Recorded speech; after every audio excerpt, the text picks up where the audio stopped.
Don't know what new show to watch? In this video, we will tell you about the fresh TV series that just ended their first season. Interesting characters, excellent stories, and gorgeous visuals, you will find all of it in our list. So let's start. Ahí es donde se crea un nuevo estilo de verdad, dans ta technique. Prends le gothique.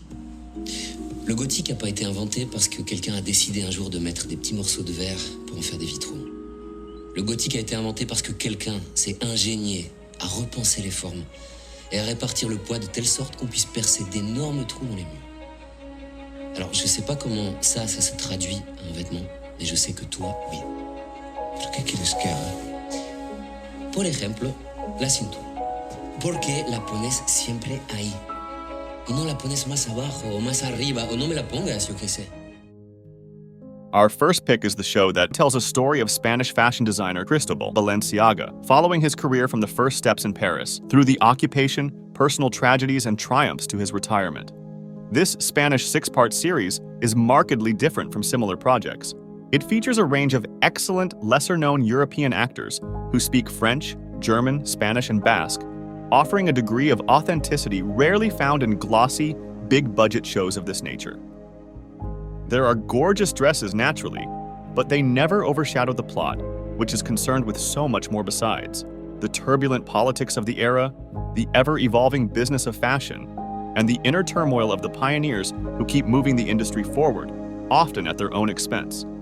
Cristobal Balenciaga is a rare gem, a nuanced portrait of a prickly fashion hero, and one of the most ravishingly beautiful fashion history lessons you'll ever receive.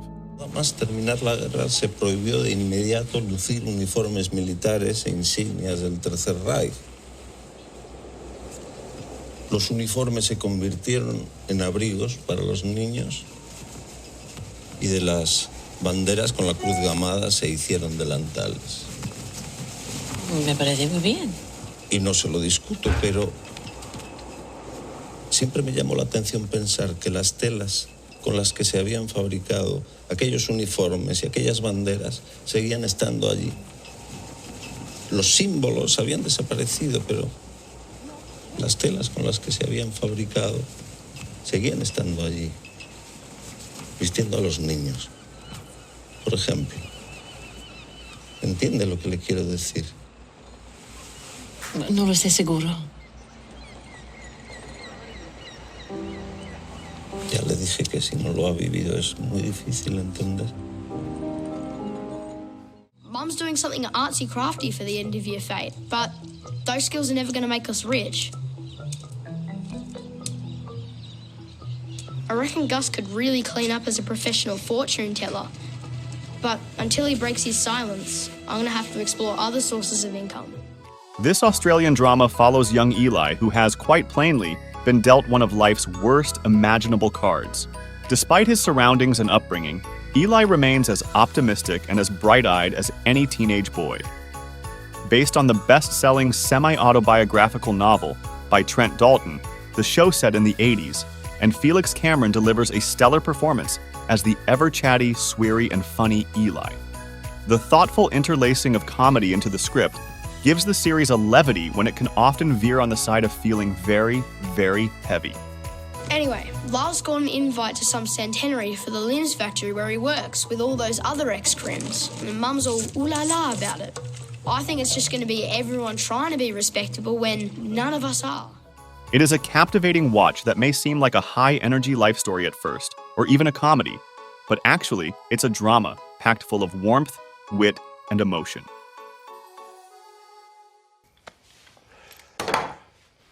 I'm going to ask you some questions, easy questions.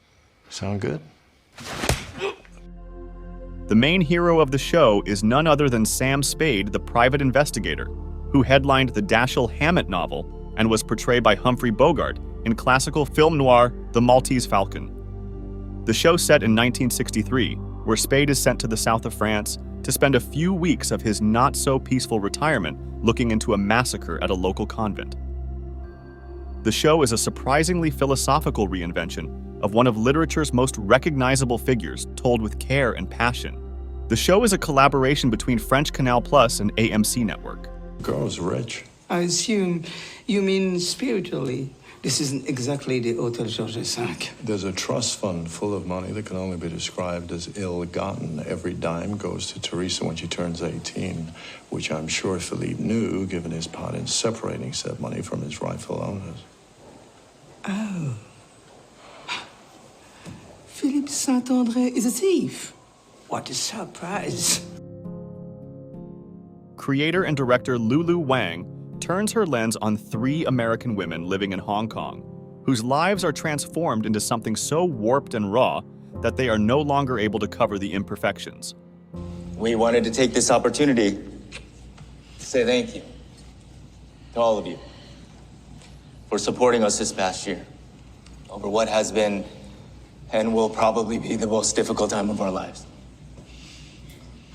Poor Margaret seems out of it. I'm sure she's highly medicated. There's a million cases like this. The only reason this case got so much attention is because they're both so photogenic. The show portrays a rarely seen sections of Hong Kong, from the night markets to the luxe hotels, and the 2014 pro-democracy uprisings are the backdrop to the tale. This stunning and unsettling story is told in a haunting slow burn over the course of a year. Carried by a trio of formidable textured lead performances, this series makes for a vivid multi-character study that lays bare the power of motherhood, grief, and guilt. I love my family, but I have this growing desire to leave them. I got an apartment in Kowloon. I just sometimes want to be alone, you know? Where I'm not somebody's wife, not somebody's mother. Where I'm not defined by tragedy. This show follows 2 police officers, Hegarty, a seasoned veteran, and June, a young officer. It's a young man's game.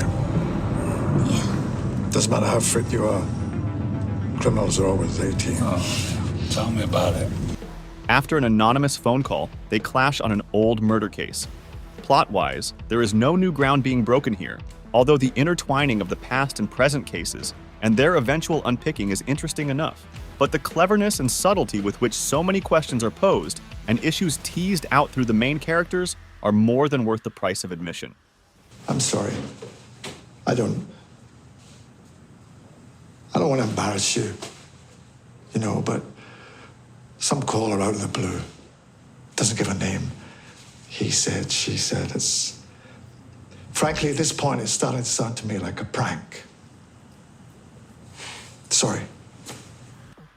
Every new episode unlocks more and more layers, which make it harder and harder to decide what's the right and what's the wrong side. Answers are never given freely, and it's that lack of complete closure that leaves a nagging feeling that makes it impossible to forget.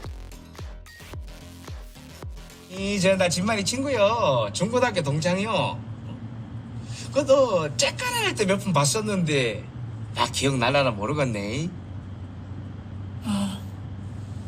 안녕하세요. 그래요. 야, 너 무지하게 컸다. 어? 그 서울로 학교 갔다더니 그 삼촌 보러 집에 왔나 보네? 어떻게 저 진만이는 잘 있는겨? 삼촌 죽었어요. The story revolves around Ji-an, who comes into possession of her uncle's house and belongings after his apparent suicide. He was her only surviving family, and his death has turned her world upside down once more. But when his sins catch up to her, she wishes the heartbreak was all she got out of the ordeal. The pacing deliberately lets the pressure build up and the suspense intensify until the pent-up emotions become too much for the characters to bear. But for a tale about a gun seller, there is not much shooting going on, only the tragedy the gunfire leaves behind. The show utilizes all aspects of camera work and characters acting to keep the story grounded despite its hyper-real roots. It allows you to enjoy the careful examination of the characters and their actions up close. 양쪽으로 저렇게 쏘는 게 하나로 안 맞아? 아니야. 지금 주인공이 사각을 아주 잘 활용해서 총알을 피하고 있네. 사각은 무슨 주인공 죽으면 영화 끝나니까 그렇지. 정재야, 너는 이 순간 네가 모든 걸 완벽히 다 볼 수 있다고 생각해? 응, 당연하지. 눈앞에 있는 걸 내가 왜?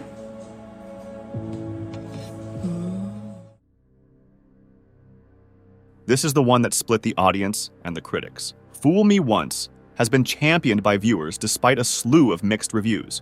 Adapted from Harlan Coben's novel, the show has all the usual aspects of a Coben adaptation. A twisty plot, solid acting, and a bit of a wry sense of humor. Though Coben books are based in the US, the show is a British production set in the UK. It follows Maya, who after the funeral of her husband, spots something jaw-dropping on a nanny cam. It throws into question everything she'd been led to believe about her husband's death. So begins a descent into paranoia. I want answers. I need some water.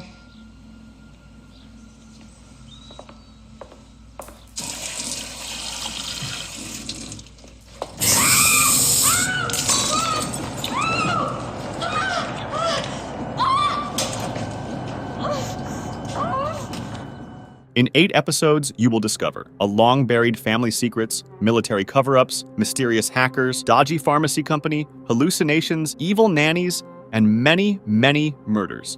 So, if you want to watch the show that will keep you guessing till the very last minute, this one is for you. And this is where Joe Burkett was murdered, on the night of the 12th.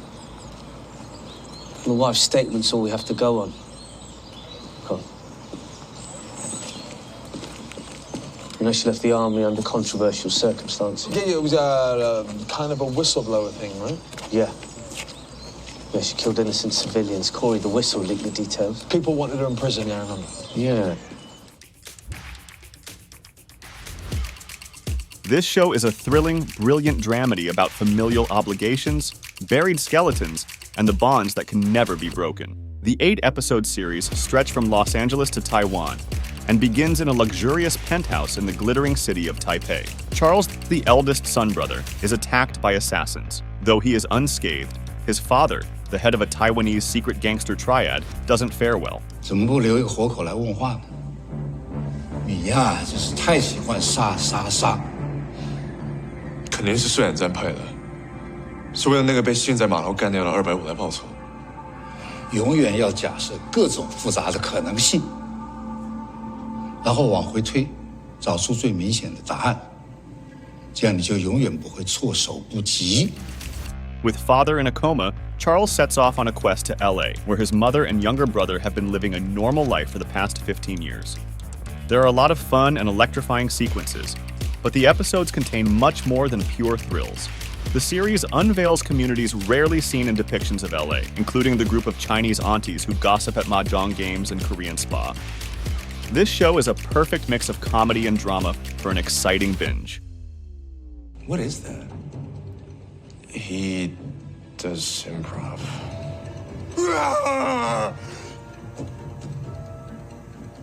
He's not very good at this.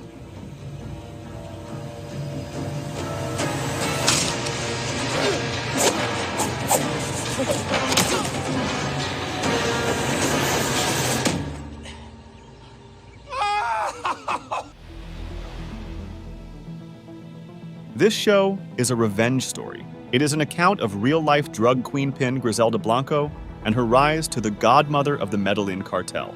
Creator Eric Newman offers a window into the mind of a highly meticulous and intelligent woman, intent on taking back everything that was ever stolen from her, even if she destroys herself in the process. I had already brought it from Medellin. There's coke in my house? Are you fucking kidding me? It's just 1 kilo. Oh my God. And it's gonna be out of your house by tonight. I want you out of my house by tonight. I don't even know, it's a one-time thing. I just needed some extra money to be able to find a place and get out of your hair. That's why I gave you the job. Fast-paced and well-acted, the show is brutal, fascinating, and full of high drama. The show compresses the 3 years into just 6-hour-long chapters. So, not a moment or line of dialogue is wasted. No character or choice is insignificant. The scenes are so sharply cut that the series is perfectly paced. $25,000. Fuck off. I pay 18 now. Yeah. But for that shit that you can only cut once, mine you can cut 2, 3 times, and it's better than anything that is out there right now. 19. 20. Griselda soars, showcasing a woman who transforms into a predator after being prey for so long.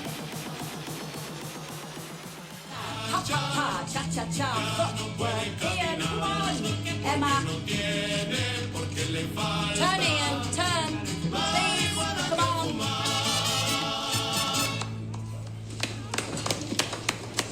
There she is. Big hug. Don't hug me, I'm disgusting. I'm not seeing you later. Can't stay away.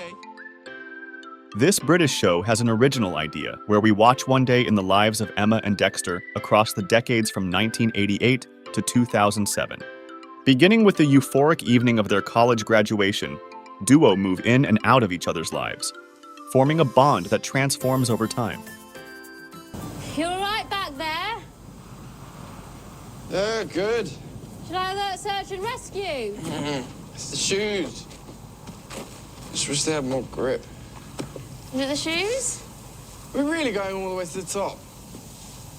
It's not K2. Based on the acclaimed novel by David Nichols, it is a charming series about friendship, grief, and expectations.